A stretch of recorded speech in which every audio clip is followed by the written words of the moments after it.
Hello dear aspirant, welcome to Galaxy Classes online platform. आज हम आपके बीच फिर से एक बार कुछ महत्वपूर्ण टॉपिक के साथ आए हैं जो यूपी पीसीएस में जुडिशरी के एग्जाम के पॉइंट ऑफ व्यू से काफी महत्वपूर्ण होगा। तो साथियों, आइए देखते हैं। हम सबसे पहला जो हमारा आज टॉपिक है, दो टॉपिक पर हम आज डिस्कस करेंगे और ये काफी महत्वपूर्ण है। आपके एग्जाम में इस तरह के क्वेश्चंस आते हैं और हमारी जो फोकस रहती है, हम लोग हमेशा आपके क्लास में आकर पहले यही बात कहते हैं कि यदि यूपी पीसीएस जुडिशरी मेंस में, पीटी में आप बेहतर स्कोर करना चाहते हैं जीएस वाले पार्ट में, तो आपको एनसीईआरटी पढ़ना चाहिए। एनसीईआरटी का स्टडी आपके लिए काफी हेल्पफुल होगा और न सिर्फ हेल्पफुल होगा, जॉयफुल भी होगा और एग्जाम में आपको अच्छा स्कोर भी कराएगा। इसलिए यदि वास्तव में आप स्टेट पीसीएस, जुडिशरी या आईएएस की तैयारी कर रहे हैं तो आपको जीएस एनसीईआरटी जरूर पढ़ना चाहिए, है ना।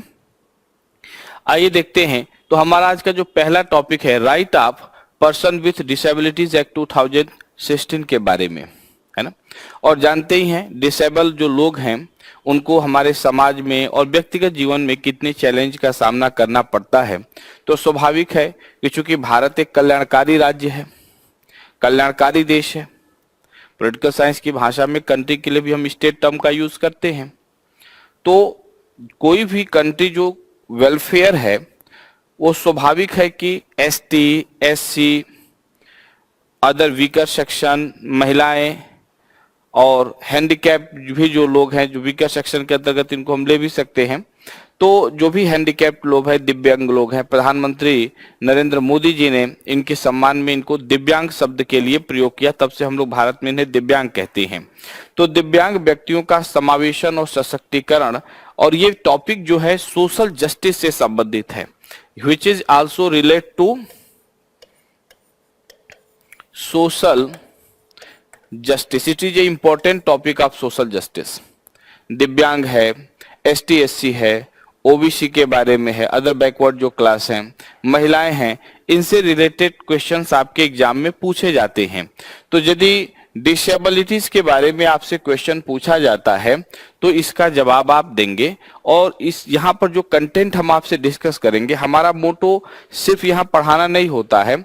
हम इस क्लास के माध्यम से आपसे ये डिस्कस करना चाहते हैं कि आप किस प्रकार से क्वेश्चन का जवाब देंगे और जब मेंस लिखेंगे तो किन किन बातों का समावेशन होना चाहिए आपके नोट्स में, जिससे आप बेहतर नंबर को गेन कर पाए, है ना। तो ऐसा है कि हमारे पास जो कंटेंट आया, द हिंदू में एक एडिटोरियल छपा था, the great omission in the draft disabilities policy. और जब हमने उसको पढ़ा तो मुझे महसूस हुआ कि यह आपके एग्जाम के पॉइंट ऑफ व्यू से काफी इंपॉर्टेंट हो सकता है। तो हम संदर्भ की बात करें तो निःशक्तता दिव्यांगजन और उन अभिवृत्तिक एवं परिवेशी अवरोधों के बीच की अंतःक्रिया से उत्पन्न होती है जो दूसरों के साथ साथ समान आधार पर समाज में उनकी पूर्ण और प्रभावी भागीदारी में बाधा डालता है। यहां पर यदि हम देखें, यदि भारत की जनगणना की बात करें, सेंसस 2011 की, तो कह रहा है कि as per the census 2011 there are 26.8 million person with disabilities in India, making up to 2.21% of the total population। यानी कि भारत की जो पॉपुलेशन है 2011 की जनगणना की हम बात करें तो भारत की जो पॉपुलेशन है ना, उसका इतना यानी 2% लोग क्या हैं, यहां पर डिसेबल लोग हैं, राइट। और इसमें सबसे इंपॉर्टेंट यदि हम आप बात करें कि इसमें एक डेटा हमारे पास और आता है कि इसमें 0 से 6 वर्ष के आयु वर्ग के बारे में हम बात करें तो टोटल में जिनके 0 to 6 इयर्स एज हैं, ऐसे लोग 7.62% है। क्या है? 7.26%। The Ministry of Social Justice and Empowerment established the Department of Empowerment of Person with disabilities, हम लोग इसको डिसेबल पर्सन को क्या कहते हैं आज के दौर में? दिव्यांग कहते हैं। क्या कहते हैं? दिव्यांग। प्रधानमंत्री जी ने इनको दिव्यांग का, to ensure focus attention to policy issue related to person with disabilities and work toward their empowerment. There has been no mention of disabilities person. There is the constitution or the preamble. अब देखो, एक तरह से देखेंगे तो निशक्तता के बारे में जब आगे हम और बात करेंगे तो थोड़ा सा यहां पर एक दो बातें और हम करेंगे, उसके बाद चीजों को आगे बढ़ाएंगे। निशक्तता के विभिन्न मॉडल कौन से हैं, है ना? यदि हम यहां पर बात करें model of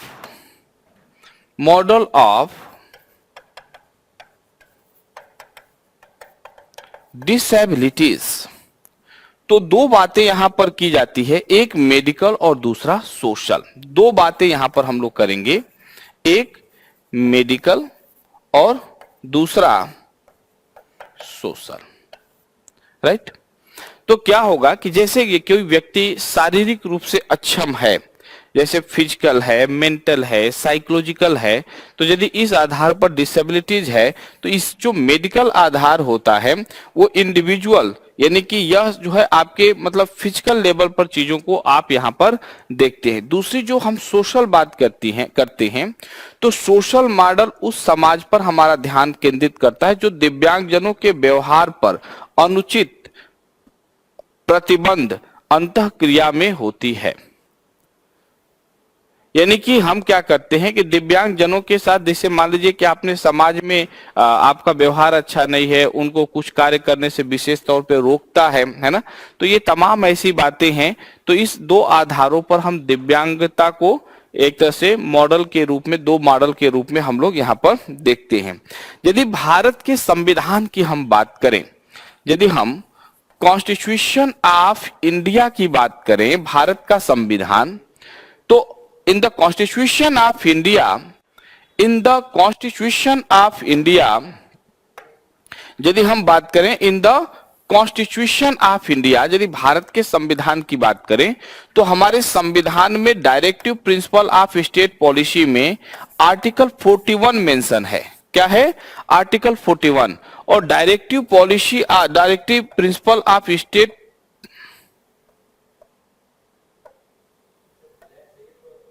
directive principle of state policy की यदि हम बात करें, है ना, तो directive principle of state policies में आर्टिकल 41 सीधे कहता है कि जो भी वीकर सेक्शन के लोग हैं, कमजोर हैं, उनको हम क्या करेंगे? उनको राज्य सहायता प्रदान करने का काम करेगा। क्या करेगा?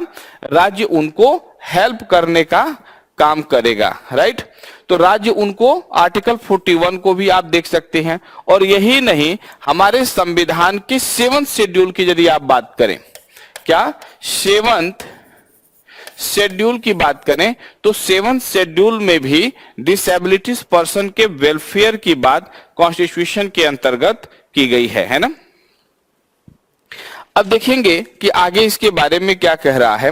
तो एक प्रश्न तो आपको विचार करना है, जब यहां प्रश्न का हम जवाब देंगे तो हम देखेंगे कि भारत में दिव्यांग जनों से संबंधित जो बेसिक प्रॉब्लम्स हैं वो क्या क्या हैं। तो आप देखेंगे सबसे पहले तो उनके हेल्थ की प्रॉब्लम, उनके साथ डिस्क्रिमिनेशन, है ना, एक तरह से देखा जाए तो भेदभाव की समस्या आती है, एजुकेशन एम्प्लॉयमेंट की प्रॉब्लम है, पॉलिटिकल पार्टिसिपेशन का प्रॉब्लम है। ये इस तरह के कुछ बेसिक प्रॉब्लम को दिव्यांग जन जो होते हैं, जो फिजिकली हैंडीकैप्ड हैं, जो है जिनको प्रधानमंत्री जी ने दिव्यांग कहा, तो उन्होंने इस तरह के कुछ बेसिक प्रॉब्लम्स को क्या करते हैं? फेस करते हैं। तो दिव्यांग बेसिक प्रॉब्लम क्या क्या फेस करता है, या दिव्यांग जनों की द बेसिक प्रॉब्लम ऑफ दिव्यांग इन इंडिया, है ना? ये पॉइंट को जरूर मेंशन करेंगे। द बेसिक प्रॉब्लम ऑफ दिव्यांग in India. The basic problem of दिव्यांग इन इंडिया, कि भारत में दिव्यांगों को बेसिक प्रॉब्लम क्या क्या है। तो सबसे पहली बात तो दिव्यांग के साथ भेदभाव, डिस्क्रिमिनेशन प्रॉब्लम है, उनके हेल्थ से रिलेटेड प्रॉब्लम है, एजुकेशन एंड एम्प्लॉयमेंट से रिलेटेड प्रॉब्लम है, पॉलिटिकल पार्टिसिपेशन में भी प्रॉब्लम्स हैं। तो इस तरह की बातों को यहाँ पर आप फोकस करेंगे। तो आइए देखते हैं कि आगे क्या बातें और कर रहा है। तो यहाँ कह रहे हैं हम लोग कि right of person with disabilities act 2016, है ना, the right of person with disabilities act 2016, in short the RPD, इसे हम लोग क्या कहते हैं, शॉर्ट में आरपीडी कहते हैं। क्या कहते हैं, आरपीडी, है ना, right of person with डिसएबिलिटीज, right of person with डिसएबिलिटीज act empowered person with disability to enjoy the right to equality and life with dignity in the world, full and effective participation and inclusion in the society। यानी कि हमने यहाँ पर जो कहने का अभिप्राय है कि देखिए हमारे कॉन्स्टिट्यूशन में भी राइट टू इक्वालिटी दी गई है ना, समता का अधिकार। और इंडियन कॉन्स्टिट्यूशन में आर्टिकल 14 टू 18 तक जो डिस्कशन किया गया है, आर्टिकल 14 टू 18 तक जो हमारा डिस्कशन है वो इक्वालिटी को लेकर है। 14 कहता है equality before law and equal protection of law. Article 15 कहता है prohibition of discrimination on certain ground of caste, race, gender, place of birth etc. Article 16 कहता है equality of opportunity in the matter of public employment. Article 70 आपसे कहता है prohibition of untouchability. और article 18 कहता है कि एबॉलिशन ऑफ टाइटल्स, है ना। तो यहां पर देखेंगे कि यदि किसी के साथ हम कोई छुआछूत करते हैं, भेदभाव करते हैं, अनटचेबिलिटी करते हैं, तो कहीं ना कहीं ये राइट टू इक्वालिटी के अगेंस्ट है। क्या है, राइट टू इक्वालिटी के अगेंस्ट है। एंड लाइफ विद डिग्निटी, यदि हमारे कॉन्स्टिट्यूशन में आर्टिकल आप 21 पढ़ेंगे तो आर्टिकल 21 और ये देश के प्रियम्बल में भी डिग्निटी की बात की गई है। हमारे संविधान में प्रस्तावना का के अंदर जब आप पढ़ेंगे, एम ऑफ कॉन्स्टिट्यूशन के बारे में जब हम लोग डिस्कस करते हैं तो जस्टिस की बात की गई है, इक्वालिटी की बात की गई है, फ्रेटर्निटी की बात की गई है, ब्रदरहुड की बात की गई है, unity and integrity of nation की बात की गई है, डिग्निटी ऑफ इंडिविजुअल की प्रियम्बल में बात की गई है। तो हमारे कॉन्स्टिट्यूशन में आर्टिकल 21 में जीवन जीने का अधिकार है, right to freedom of protection of life. और जब right to freedom of protection of life की हम बात करते हैं तो यहां पर Maneka Gandhi versus government of India जरूर आप पढ़ेंगे। और वहां पर सुप्रीम कोर्ट ने एक्सप्लेन किया है कि जीने के अधिकार में right to freedom of life की जब बात करते हैं तो जीने के अधिकार में सिर्फ जीना नहीं है, यानी कि लाइफ को विद रिस्पेक्ट जीने की बात कर रहा है, गरिमा और सम्मान के साथ, प्राइवेसी भी उनके अंतर्गत आई है। तो लाइफ के साथ डिग्निटी जो इंडिविजुअल की है उसकी भी बात कर रहा है। इन अदर वर्ड, है ना, full and effective participation and inclusion in the society। और एक यहाँ कहने का अभिप्राय है कि हमारी जो सोसाइटी है, हमारी सोसाइटी में दिव्यांग जन का जो पार्टिसिपेशन होना चाहिए वो बिल्कुल इफेक्टिव पार्टिसिपेशन दिव्यांग जन का होना चाहिए। और उनके पूरे गरिमा सम्मान का रक्षा भी हमें करना है, समाज में किसी प्रकार का उनसे कोई भेदभाव ना हो, छुआछूत ना हो, ये तमाम बातों को। दूसरी बात यहां पर हम देखेंगे, थोड़ी सी हम फीचर के बारे में बात करेंगे, उससे पहले कुछ और भी बात हम करेंगे और हम देखने की ये कोशिश करेंगे कि दिव्यांग जन को लेकर हमारी आगे की क्या राह है, हमारी आगे की क्या राह है। तो यहां पर सबसे पहली पॉइंट हम लोग डिस्कस करते हैं निवारक कार्यवाही। क्या, निवारक कार्यवाही, यानी कि यदि बच्चा मां के पेट में है या बचपन में पहले ही हम उन चीजों को जांच कर लें जिससे दिव्यांगता होने का खतरा न हो, है ना, और पहले ही उन चीजों को हम लोग क्या करें, ठीक कर लें। जैसे मान लीजिए न्यू बॉर्न बेबी है, या हम एक तरह से बात करें जैसे कि एक डाउन सिंड्रोम की बीमारी है, यदि पेट में ही पता चल जाए डाउन सिंड्रोम बच्चे को हुआ है तो मां के गर्भ में ही उसका इलाज किया जा सकता है ना, वो एक जेनेटिक डिसऑर्डर है, उसके कारण बीमारी होती है। तो व्यापक नवजात screening, comprehensive new born screening CNS है ना, उसके बारे में CNS है ना, कॉम्प्रिहेंसिव न्यूबॉर्न स्क्रीनिंग कार्यक्रम शिशुओं में कमियों को आरंभ में ही पहचान कर लेता है और उसे दूर करने का प्रयास करता है। समुदाय आधारित पुनर्वास की बात की गई है, कम्युनिटी बेस्ड रिहैबिलिटेशन की बात की गई है, जिसको हम लोग CBR कहते हैं। क्या कहते हैं? CBR कहते हैं। तीसरी बात, निःशक्तता के संबंध में समझ और जन जागरूकता को क्या करना, बढ़ावा देना, अंडरस्टैंडिंग डिसेबिलिटीज को लेकर और लोगों के बीच में अवेयरनेस को बढ़ाना, ये भी बहुत जरूरी है। इसके बारे में भी हमें आगे बढ़कर बात करना होगा। अब ये ध्यान हमें देना है कि एक बात हम लोग करेंगे कि स्टेट का जो हेल्प है, जो स्टेट का रोल है, उससे हम इनकार नहीं कर सकते हैं। तो यहाँ पर यह भी बात हमें जानना है, जैसे मान लीजिए गर्भवती महिलाएं हैं, उनकी देखभाल, सुरक्षा, इन सभी चीजों को लेकर, चूंकि राज्य का स्वरूप भी कल्याणकारी राज्य है ना, और जैसे हमारे directive principle of state policy में देखेंगे तो आर्टिकल 42 के अंतर्गत जो है प्रसूति अवकाश की बात की गई, प्रसूति सहायता की बात की गई है ना, मैटरनिटी रिलीफ की, है ना, उसमें गवर्नमेंट जो है चीजों को और बेहतर करने की कोशिश करती है, उसको सुविधाएं देना, उसका समय से ट्रीटमेंट करना। तो सरकार चाहे तो इस क्षेत्र में एक व्यापक पहल जो है कर सकती है।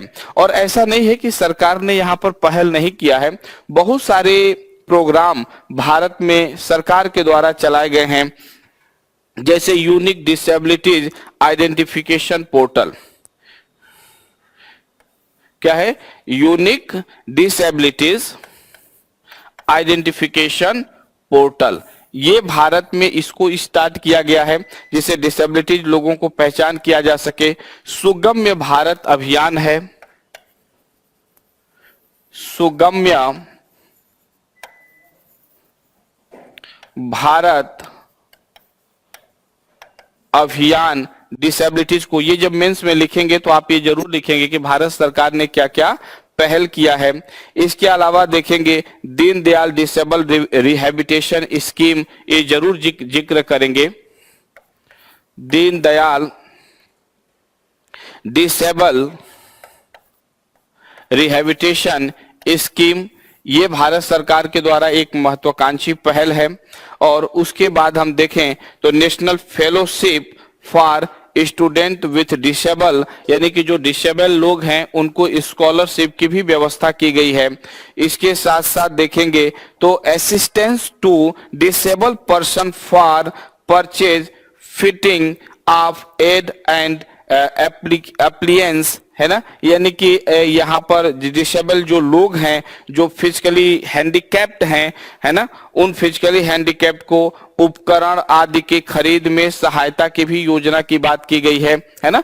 तो ये तमाम प्रोग्राम भारत सरकार के द्वारा चलाए जा रहे हैं। Unique disability identification portal, accessible India campaign, Sugamya Bharat Abhiyan, Deendayal Upadhyay disable rehabilitation scheme है ना, assistance to disable person for purchase fitting of aid and appliances, है ना। साथ में हम देखें तो national fellowship for student with disable, ये तमाम प्रोग्राम गवर्नमेंट ऑफ इंडिया के द्वारा दिव्यांग जनों के प्रमोशन के लिए, उनके हितों के लिए, उनके इंटरेस्ट को प्रोटेक्ट करने के लिए चलाए जा रहे हैं।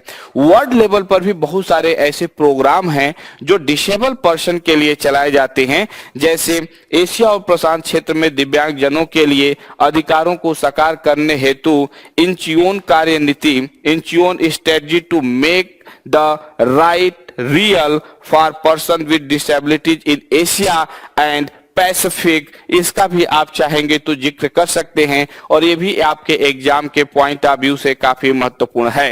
इंटरनेशनल दिव्यांग जन दिवस, international day for person of disabilities का भी हम चाहें तो जिक्र कर सकते हैं। और UN principle for people with disabilities की भी बात की गई है। अंतर्राष्ट्रीय यूएन द्वारा एक इंटरनेशनल चार्टर बनाया गया है, उसके बारे में भी हम लोग डिस्कस कर सकते हैं कि संयुक्त राष्ट्र का क्या सिद्धांत है, उनका क्या आगे जो है वो है।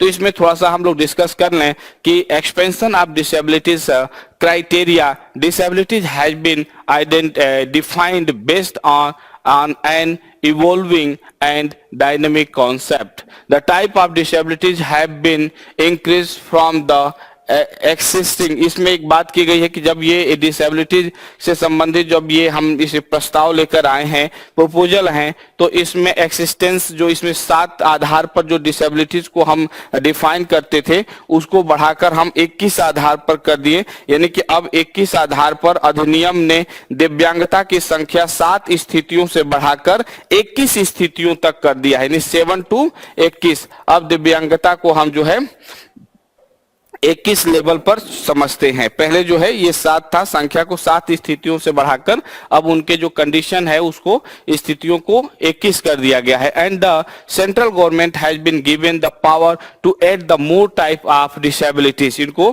पावर की बात कर रहा है, राइट की बात कर रहा है। अब देखो यहां पर जो दूसरी बात की गई है, रिजर्वेशन की बात की गई है। Benefits such as reservation in higher education, government job, reservation in the allocation of land, poverty, alleviation schemes, etc. have been provided for person with benchmark disabilities and those with high support need. अच्छा, इसमें एक बात हम और जोड़ना चाहेंगे कि ये तो चलो ठीक है, बहुत सारी सुविधाएं गवर्नमेंट ने दी है। सेंट्रल गवर्नमेंट ने प्रत्येक डिपार्टमेंट को ये नोटिस भी भेजा है कि जो नई बिल्डिंगें बनाई जाएंगी वो दिव्यांग जनों की सुविधाओं को ध्यान में रख कर बनाई जाएंगी। ये भी एक दिव्यांग जनों के पक्ष में बहुत बड़ा डिसीजन है। हालांकि बहुत सारे अभी वर्क की जरूरत है, बहुत सारे हमारे लिए चैलेंजेस हैं, जितने काम होने चाहिए अभी नहीं है, लेकिन फिर भी सरकार लगातार एक्ट कर रही है, कार्य कर रही है।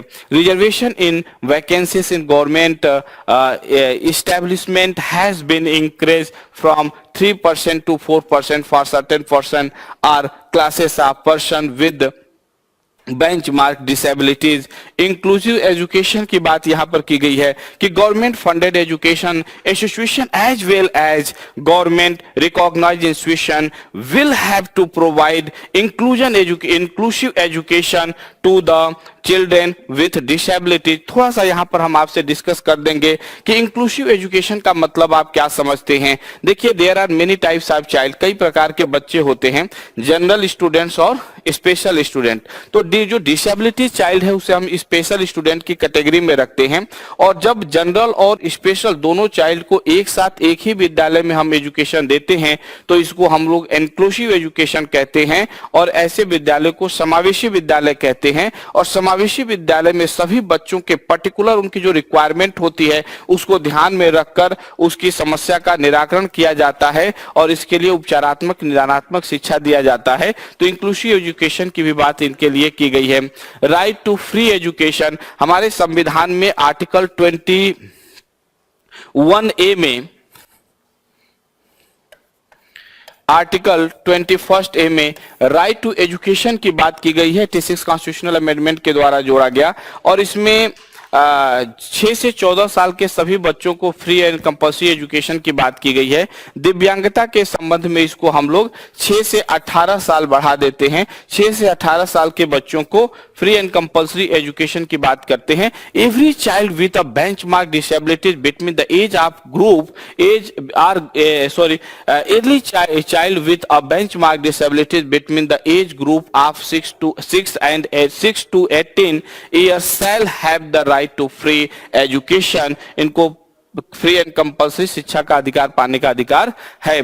Central and state advisory board on disabilities की हम बात करें तो board based central and state advisory board on disabilities are to be set up the serve as apex policy making bodies at the centre and state. जो दिव्यांग जनों से संबंधित जो है निर्णय लेने के लिए, इनके लिए कोई कार्रवाई करने के लिए या डिसीजन मेकिंग के लिए एक हाई अथॉरिटी के रूप में हम इसको देखते हैं।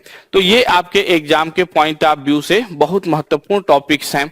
जैसे हमने यहाँ पर देखेंगे तो अगला हमारा जो टॉपिक है, पॉइंट है, वो ये है कि डिस्ट्रिक्ट लेवल कमेटी की भी बात की गई है। District level committee will be constituted by the state government to address local concern of physical, जो भी हैंडीकैप्ड है, पीडब्ल्यूडीएस की बात कर रहा है। तो एक तरह से देखें तो हमने पहले भी ये बात पर डिस्कस की कि इस संबंध में चूंकि कॉन्करेंट लिस्ट का सब्जेक्ट है, सेंटर स्टेट दोनों इस पर निर्णय ले सकते हैं, तो राज्य को भी दिव्यांग जनों के सामाजिक हितों के लिए, आर्थिक हितों के लिए आवश्यक कदम उठाना चाहिए, है ना। और हमारे संविधान में आर्टिकल 14 में भी, 46 में भी ये बात है कि एसटी, एससी और दूसरे जो भी वीकर सेक्शन है उनके इकोनॉमिक एंड सोशल वेलफेयर के लिए स्टेट कदम उठाने का कार्य करेगा।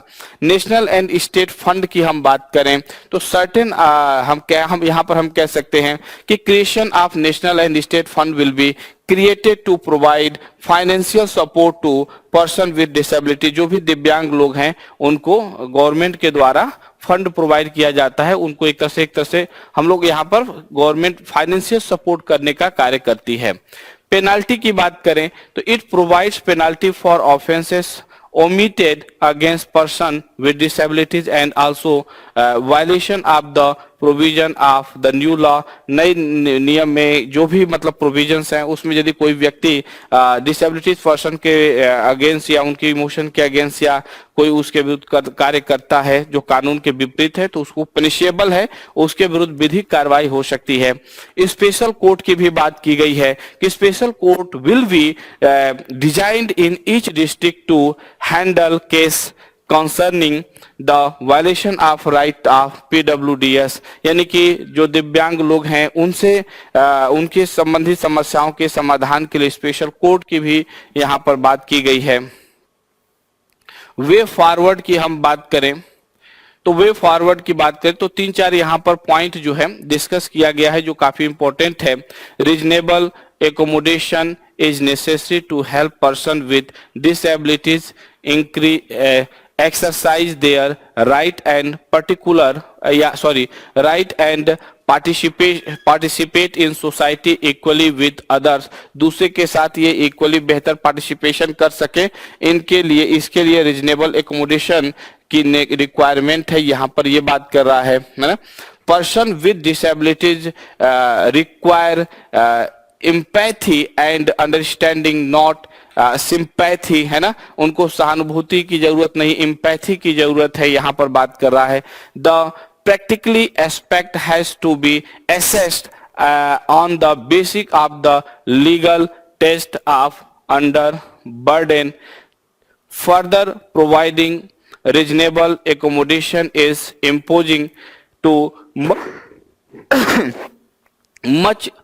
much of a burden on the duty bearer, only then can reasonable accommodation be refused for being impractical। Conclusion की हम बात करें तो सिंपल एक लाइन में हम ये कह सकते हैं, I can say clearly that the citizen of the country should not leave any stone unturned to make the lives of the differently abled ones much easier, है ना।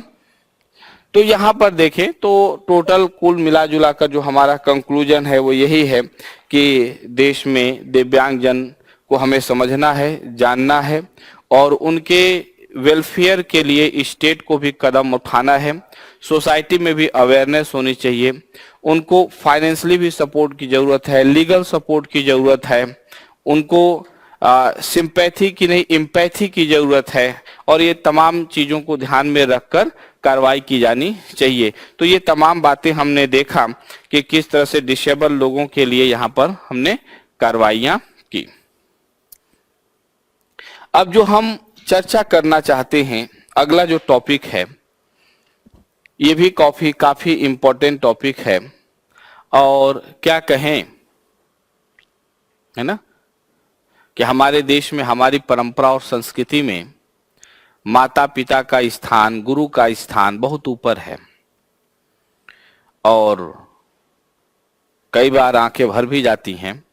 आज इस देश के अंदर आप देखेंगे कि हमारी सोसाइटी में हमारा जो इंडिया बेसिकली इंडिया का जो कल्चर है, जो इन्वायरमेंट है, जो हमारा सोशल क्राइटेरिया है उसमें एक दौर रहा था कि जब हो सकता है कि हम इकोनॉमिकली बहुत कमजोर रहे हों और हमारे यहाँ विदेशी शासन भी हजारों साल तक रहे, फिर भी हम लोग बुजुर्गों का सम्मान करना ये हमारी परंपरा का हिस्सा था। लेकिन आज उपभोक्तावादी और बाजारवादी युग में हम बहुत आगे बढ़ गए। हमारे पास पैसा है, रोटी है, हर चीज है, गाड़ी है, बंगला है, लेकिन हमारे पास कुछ नहीं है, तो वो है माँ बाप के प्रति सम्मान। और आज वृद्धों के प्रति, बुजुर्गों के प्रति देश में अपराध लगातार बढ़ रहा है। ऐसे में सरकार को एक बड़ी चिंता होनी भी चाहिए और है भी कि हम बुजुर्गों के अधिकारों को रक्षा कर सकें, क्योंकि हमारे देश में हमारा जो कॉन्स्टिट्यूशन है वो कह रहा है आर्टिकल 21 में कि गरिमा और सम्मान के साथ जीवन जीना है। तो यदि supreme court Maneka Gandhi versus government of India case में जो ये जजमेंट था कि गरिमा और सम्मान के साथ जीना, उसको काफी विस्तार, आर्टिकल 21 को काफी विस्तार दिया गया, तो क्या बुजुर्गों को देश में, समाज में, परिवार में गरिमा और सम्मान के साथ जीने का अधिकार नहीं है? ये बात हमें जानना है। और जिस दिन हम ये बात जान लेंगे, जिस दिन ये बात हम समझ लेंगे, उस दिन सारी समस्याएं क्या होंगी। और ये कानूनी लेवल पर ही नहीं, थोड़ा सा हम यहाँ पर इमोशनल हो रहे हैं, लेकिन हमें इमोशनल नहीं होना चाहिए, प्रोफेशनल ही अपनी बात हमें करनी है और हम यहाँ पर प्रोफेशनल ही डिस्कशन आपसे करेंगे।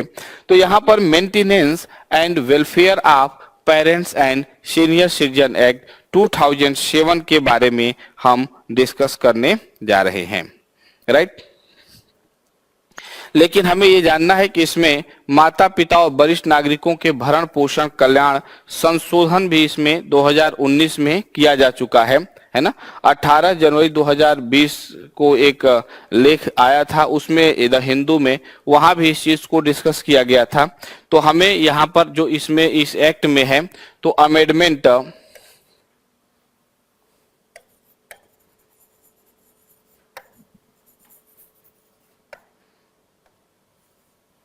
2019 है ना, तो ये हमको ध्यान में रखना है। अब देखिए यहाँ पर थोड़ी सी बात को हम समझने की कोशिश करेंगे, फिर हम बात आपसे चर्चा करेंगे। यहाँ कह रहा है कि as per 2011 census citizen over the age of 60 years comprise 8.6% of India's population and their share of the population is projected to grow to 21% by 2015। अब देखिए क्या है कि national policy for old persons Bharat सरकार ने 1999 में लेकर आई थी और इसके माध्यम से वृद्धजनों के अधिकारों के संबंध में बहुत सारी बातें की गई थी। लेकिन लगातार एनजीओ के द्वारा और बहुत सारे संगठनों के द्वारा गवर्नमेंट पर इस बात के लिए प्रेशर बनाया जा रहा था कि गवर्नमेंट को सोचना चाहिए, विचार करना चाहिए, और देश में बुजुर्गों की हालात ठीक नहीं है। इस परिस्थिति को, सिचुएशन को ध्यान में रखकर गवर्नमेंट ने 2007 में maintenance and welfare of parents and senior citizen act 2007 लेकर आई और इसमें काफी अब बदलाव 2019 में किया जा चुका है ना। तो बदलाव के साथ हम चीजों को समझने की कोशिश करेंगे। The maintenance and welfare of parents and senior citizen act 2007 was enacted, पहले हम 2007 के बारे में बात कर लें फिर आगे बात करते हैं। Enacted to provide financial security, welfare and protection of the senior citizen. अब जो नया प्रोविजन है, नया एक्ट है, उसमें सीनियर सिटीजन को नए तरीके से डिफाइन करने का प्रयास किया गया है कि सीनियर सिटीजन क्या है। देखिए, हम थोड़ी सी बात फैमिलियर स्ट्रक्चर में जो चेंजेज हो रहे हैं उसकी करें तो भारत में न्यूक्लियर फैमिली की तरफ हम तेजी से बढ़ रहे हैं। जब देश में ज्वाइंट फैमिली का कॉन्सेप्ट काफी मजबूत था, आज भी बहुत जगहों पे है, लेकिन धीरे धीरे हम न्यूक्लियर फैमिली की तरफ आगे बढ़ रहे हैं। तो ज्वाइंट फैमिली के अंतर्गत देखेंगे तो वृद्ध लोगों का सम्मान था, बुजुर्गों का सम्मान था। न्यूक्लियर फैमिली के साथ साथ चीजों में बहुत बदलाव आया है। एनसीआरबी की हम आंकड़े की बात करें तो 2018 में 2018 में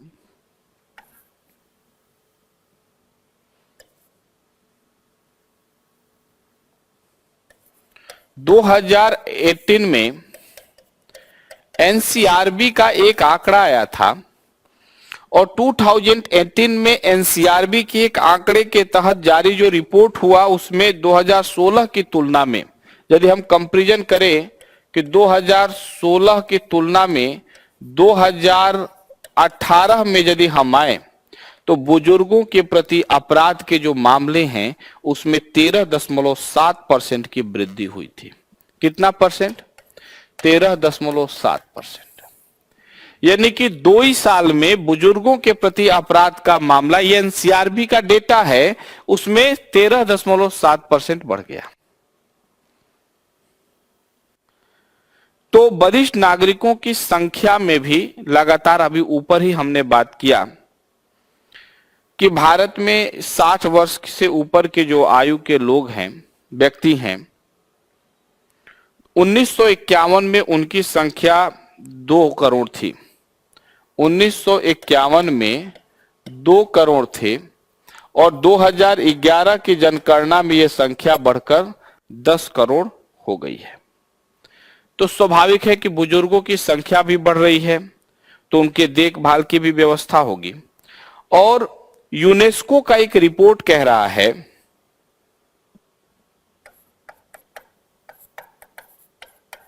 यूनेस्को का ये रिपोर्ट कर रहा है कि ये संख्या 2025 तक क्या हो जाएगी? डबल हो जाएगी। क्या हो जाएगी? ये 20 करोड़ हो जाएगी। यानी 2025 तक भारत में बुजुर्गों की संख्या 20 करोड़ हो जाएगी। 1951 में 2 करोड़ थी, 2011 में 10 करोड़ थी और एनसीआरबी का आंकड़ा कह रहा है कि 16 से 18 में बुजुर्गों के प्रति अपराधों में 13.7% की बढ़ोतरी हुई है। बहुत ही गंभीर विषय है, ये कोई साधारण विषय नहीं है। और यहां भी जब हम बात करेंगे तो आर्टिकल 21 को हम नहीं भुला सकते कि आर्टिकल 21 गरिमा और सम्मान की जिंदगी देने की बात करता है, केवल जीने का अधिकार नहीं है। मेनका गांधी केस का उल्लेख कर दीजिएगा यहां पर, गरिमा और सम्मान की जिंदगी। और यदि बुजुर्ग गरिमा और सम्मान की जिंदगी नहीं जी रहे हैं तो फिर इस पर विचार करने की आवश्यकता है। अब देखिए यहां पर एक न्यायालय का आदेश है, थोड़ा सा उसको भी हम जिक्र करेंगे, फिर हम पॉइंट पर आते हैं। वृद्ध जनों के लिए जो बुनियादी सुविधाएं हैं, जो बेसिक उनके रिक्वायरमेंट है, जैसे भोजन, हेल्थ, घर तथा अदर कोई उनकी बेसिक नीड है और वो पूरा नहीं हो रहा है, उसकी अनुपलब्धता है, तो एक तरह से यह ह्यूमन राइट का अगेंस्ट है, ह्यूमन राइट का विरोध है या ह्यूमन राइट का हनन करता है। यानी कि लोगों को रोटी, कपड़ा, मकान, मेडिसिन, ये बेसिक नीड्स के अंतर्गत जो चीजें हैं वो मिलनी चाहिए, उसकी अनुपलब्धता है, नहीं मिल रहा है, तो ये मानवाधिकारों का हनन है। और इसके साथ साथ बात करें तो हमारे संविधान में आर्टिकल 21 में हमने जैसे कि पहले ही बताया कि गरिमा और सम्मान की जिंदगी देने की बात की गई है। तो न्यायालय ने आदेश दिया कि सर्वोच्च न्यायालय ने कहा कि विभिन्न उच्च न्यायालयों के द्वारा ये आदेश जारी किए हैं, सुप्रीम कोर्ट और हाई कोर्ट के द्वारा, दोनों के द्वारा, सर्वोच्च न्यायालय और डिफरेंट हाई कोर्ट्स ने ये आर्डर जारी किए हैं कि माता पिता और वरिष्ठ नागरिकों का भरण पोषण एवं कल्याण अधिनियम 2007 के प्रावधानों की समीक्षा की जाए। ये सुप्रीम कोर्ट का आर्डर है। विभिन्न राज्यों में हाई कोर्ट ने भी कहा कि नहीं, इसकी रिव्यू होनी चाहिए। राइट? तो सबसे पहली बात तो ये देखेंगे कि प्रस्तुत जो विधेयक है, जब इसमें रिव्यू की बात की गई, सुप्रीम कोर्ट ने कह दिया कि इस 2007 के अधिनियम में होना चाहिए, तो सुधार होना चाहिए, उसकी समीक्षा होनी चाहिए। तो सबसे पहली बात कि इस संबंध में डिफिनेशन तय किया गया, डिफिनेशन दिया गया, जो इसमें 2007 के डिफिनेशन में थोड़ा सा आपको डिफरेंस देखने को मिलेगा। तो थोड़ा सा इस पर चर्चा कर लेते, फिर आगे बढ़ते हैं। The Maintenance and Welfare of Parents and Senior Citizen Act 2007 was enacted to provide financial security, welfare and protection for senior citizen. उनके कल्याण के लिए, उनको फाइनेंशियल सपोर्ट की बात कर रहा है। It requires children to provide maintenance for their parents and the government to provide old age home and ensure medical care for senior citizen. नए अधिनियम में इसमें और सुधार की बात, जो प्रस्ताव प्रपोजल है उसमें मेंटेनेंस में जैसे पहले 5,000 था, अब वो उनको जो है मेंटेनेंस उसको बढ़ा के 10,000 कर दिया गया है ना। और चीजें जो है बच्चों के आय पर और बुजुर्गों के लाइफ स्टाइल पर चीजें डिपेंड करेंगी, है ना। It's set up administrative tribunal and appellate tribunal to ensure maintenance. इसके लिए एक स्पेशल ट्रिब्यूनल के गठन की भी बात की गई है कि जो इस तरह के विवाद होंगे उनका समाधान करेगा और बुजुर्गों को जो उनका अधिकार है वो दिलाने का काम ट्रिब्यूनल के द्वारा किया जाएगा। और पहले में ये था कि बुजुर्ग जो है, माता पिता या बुजुर्ग अपने अधिकारों के लिए कोर्ट जा सकते थे। नए प्रस्ताव में ये भी बात कही गई है कि 2019 वाला में कि बच्चे भी चाहे तो ऊपरी अदालत का दरवाजा खटखटा सकते हैं। दूसरी बात थोड़ा सा यहां पर देखेंगे, the maintenance and welfare parents and senior citizen act. The maintenance and welfare of parents and senior citizen act 2007 was enacted to provide financial security, welfare and protection for senior citizen is required. ये तो हम लोग discuss कर लिए थे, है ना। आगे कह रहा है कि की हाईलाइट ऑफ अमेंडमेंट 2019। तो थोड़ा सा हम कंपैरेटिव इसको देखने का कार्य करेंगे। जैसे भरण पोषण की बात हमने किया, है ना। तो भरण पोषण में पहले 2007 में 5,000 भरण पोषण का था, उसको बढ़ाकर 2019 के प्रोविजन में 10,000 कर दिया गया है। भरण पोषण शुल्क की अधिकतम सीमा को 2007 में हटाता है, जो अधिकरण को इस शुल्क की अधिकतम राशि निर्धारित करने की शक्ति देता है। अधिकरण भरण पोषण की राशि पर फैसला करने के लिए निम्नलिखित कारकों पर विचार कर सकता है। माता पिता या वरिष्ठ नागरिकों का जो पहले बताया जीवन स्तर क्या है, बच्चों की आय क्या है ना। और इसमें ये बात कहा गया है कि वरिष्ठ नागरिकों के बच्चे और संबंधी आदेश के 30 दिन के भीतर संबंधित माता पिता या वरिष्ठ नागरिकों को भरण पोषण की राशि देंगे। विधेयक इस अवधि को 30 दिन से घटाकर 15 दिन के लिए करता है। तो जो पहले प्रपोजल था 2007 में वो था कि 30 दिन के अंदर आपको भरण पोषण के लिए जो भी है वो देना है। अब उस नए प्रस्ताव में उसको 15 दिन कर दिया गया, 15 दिन के अंदर। अपील की बात करें तो अपील में पहले ये था कि माता पिता जा सकते हैं, अब बच्चे भी चाहे तो अपील ऊपर कर सकते हैं। अपराध और सजा की भी यदि हम यहाँ पर बात करेंगे तो थोड़ा सा क्या क्या उसमें प्रोविजन किया गया है। पहले 5,000 का जुर्माना और 3 महीने के कैद का बात था कि यदि कोई माता पिता बुजुर्ग को सताता है, उसको गुजारा भत्ता नहीं दे पा रहा है ना, तकलीफ दे रहा है, तो इसमें 3 महीने या 5,000 या दोनों का सजा हो सकता है। लेकिन विधेयक की अवधि में जो नया प्रस्ताव है उसमें इसको 6 माह और जुर्माने की राशि को बढ़ाकर 10 साल कर दिया गया है। तो पहले 3 महीना 5,000 जुर्माना था, अब जो है वो जुर्माना बढ़ाकर क्या हो गया, 6 माह 10,000 या दोनों, है ना, का उनको मतलब वो हो सकता है, उनके ऊपर कार्रवाई हो सकती है। 6 माह का जेल या 10,000 नए विधेयक में ये, या फिर दोनों भी हो सकता है। भरण पोषण अधिकारी मेंटेनेंस ऑफिसर की भी बात की गई है कि न्यायालय अधिनियम के में प्रावधान है कि अधिकरण की कार्यवाही के दौरान माता पिता का प्रतिनिधित्व भरण पोषण अधिकारी द्वारा किया जाएगा। जबकि विधेयक के अंतर्गत ये कहा गया है, जो पहले 2007 में प्रस्ताव था कि उसका भरण पोषण जो है अधिकारी के द्वारा, जो सक्षम भरण पोषण अधिकारी करेंगे। जबकि इस विधेयक में प्रपोजल है कि भरण पोषण अधिकारी से निम्नलिखित को सुनिश्चित करने की अपेक्षा की गई है कि भरण पोषण अधिकारी ये सुनिश्चित करेगा कि भरण पोषण के भुगतान से संबंधित आदेश का अनुपालन सुनिश्चित हो। माता पिता या वरिष्ठ नागरिकों के लिए संपर्क सूत्र का काम करना, ये सारी चीजें सुनिश्चित करने की बात की गई है। देखभाल गृह की स्थापना, है ना, की बात की गई है, उनके हेल्थ स्वास्थ्य के देखभाल की बात की गई है, मानसिक स्वास्थ्य की जो अनदेखी होती है उसको देखभाल की बात की गई है, जैसे जो है डिप्रेशन है, अल्जाइमर की समस्या है ना।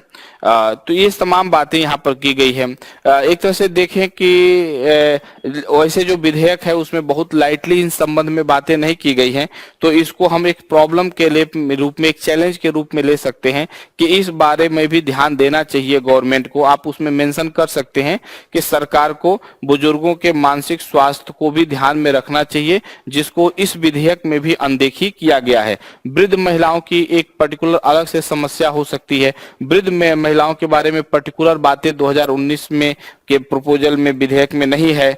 देखभाल गृहों की समस्या के बारे में भी कोई ठीक बात नहीं की गई है। तो जो सुझाव मांगेगा या उसकी कमियां मांगेगा, कमी एवं उसकी या समीक्षा मांगेगा, तब इन बातों को आप लिखिएगा। अदरवाइज मेन बातें आप लिखेंगे। तो की highlight of the amendment bill 2019, the bill bring step children, adoptive children, children in law and legal guardian of minor children under the definition of children। तो children के definition भी यहाँ पर दी गई है ना। पहले definition थोड़ा सा अलग था, उसमें बदलाव किया गया है। Under the act, maintenance tribunal may be direct children to pay a maximum 10,000 per month as maintenance amount to the parents। The bill remove the upper limit on the maintenance fee। अब ये कहा कि जो upper limit है वो उसको उन्होंने maximum जो है उसको ये कह रहा है कि मतलब बच्चों के आय को भी और उसके लाइफ स्टाइल को भी बुजुर्ग को ध्यान में रखना है। The act provide the senior citizen to appeal the decision of the maintenance tribunal. The bill allow children and relative also to appeal decision of the tribunal। The bill provide that if the children or relative fail to comply with maintenance order, the tribunal may issue a warrant to levy the due amount. यदि कह रहा है कि यदि मान लीजिए कि बच्चे जो है निर्धारित समय के अंदर जो है वो मेंटेनेंस नहीं दे पाते हैं, तो ट्रिब्यूनल उनके लिए सम्मन जारी कर सकता है, उनके लिए वारंट जारी कर सकता है ना। Failure to pay such fine में lead to imprisonment of up to 1 month और until the payment is made, है ना। तो ये बातें यहाँ पर हम लोगों ने डिस्कस की। तो ये बातें हम पहले भी आपसे ऑलरेडी डिस्कस कर चुके थे, जो बातें यहाँ पर कही गई हैं। तो एक तरह से आज हमने 2 महत्वपूर्ण कानूनों के बारे में जाना, समझा और उसकी पड़ताल हमने किया, और ये चीजें आपके लिए काफी महत्वपूर्ण है आपके एग्जाम के पॉइंट ऑफ व्यू से। हमें उम्मीद है आपको क्लास अच्छा लगा होगा, और यदि क्लास अच्छा लगा है तो उसे लाइक, शेयर और सब्सक्राइब जरूर करिए। अधिक से अधिक लोगों तक पहुंचाते रहिए। मिलेंगे आपसे हम जल्द ही फिर नए वीडियो के साथ, नए टॉपिक के साथ। तब तक के लिए टाटा बाय बाय, बहुत बहुत धन्यवाद।